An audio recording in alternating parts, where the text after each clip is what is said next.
అందరికీ నమస్కారం. శారీరక అనారోగ్యం కంటే ఈ మధ్య మానసిక అనారోగ్యం ఎక్కువైపోయింది. ఏ వయసు వారిని తీసుకున్న స్ట్రెస్, యాంగ్జైటీ, డిప్రెషన్ అనేటువంటి మాటలు మాట్లాడుతూ ఉన్నారు.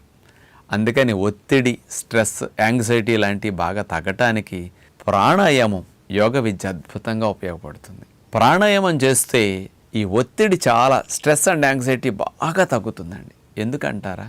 మీరు ప్రాణాయామం 10 నిమిషాలు, పావుగంట చేయటానికి ముందు, చేసిన తర్వాత మీ ఆలోచనల ఊపు చాలా తగ్గుతుంది. అంటే 4th గేర్, 5th గేర్లో కారు ఎంత స్పీడ్గా వెళుతుంది, మీ ఆలోచనలు అంత వేగంగా వచ్చి రకరకాలుగా డిస్టర్బ్డ్గా ఉన్నాయి. మీరు 10 నిమిషాలు, పావుగంట ప్రాణాయామం చేయండి, అది 1st గేర్, 2nd గేర్లోకి కారు వల్లే స్లోగా వెళ్ళినట్టు ఆలోచనల ఊపు తగ్గిపోతుంది. 10 నిమిషాలు, పావుగంట చేసేసరికి ప్రాణాయామం, ఎప్పుడైతే శ్వాసని మనం బాగా తీసుకుని శ్వాసను వదులుతామో, ఈ ప్రాణశక్తికి ఉన్న గుణం ఏమిటంటే మనసును నియంత్రిస్తుంది. అందుకని గౌతమ బుద్ధుడు కూడా శ్వాస మీద ధ్యాస పెట్టి మనసును కంట్రోల్ చేసుకోవడానికి శ్వాసను ఆయన ఎన్నుకున్నారు.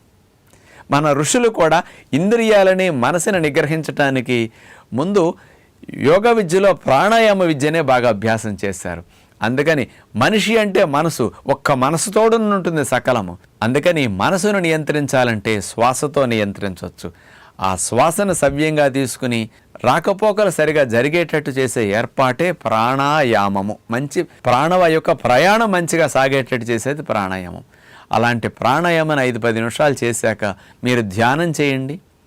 మీకు ధ్యానంలో మనసు కుదరట్లేదు అనుకునే వారికి చాలా బాగా నిలకడ వస్తుంది.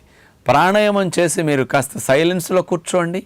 ఆలోచనలు ఎంత తగ్గుతాయంటే అలలు లేని నది ఎంత నిశ్చలంగా ఉంటుందో, ప్రాణాయామం చేసిన తర్వాత మీ మనసు అంత నిశ్చలంగా ఉంటుంది. అందుకని మానసిక ఒత్తిడి చాలా బాగా తగ్గించడానికి ప్రాణాయామం బాగా ఉపయోగపడుతుంది. మీరు మెడిటేషన్ చేయాలన్నా, కొన్ని క్రియలు చేయాలన్నా, కొన్ని రకాలుగా శ్వాస మీద ధ్యాస పెట్టాలన్నా ముందు ప్రాణాయామం చేసుకోండి.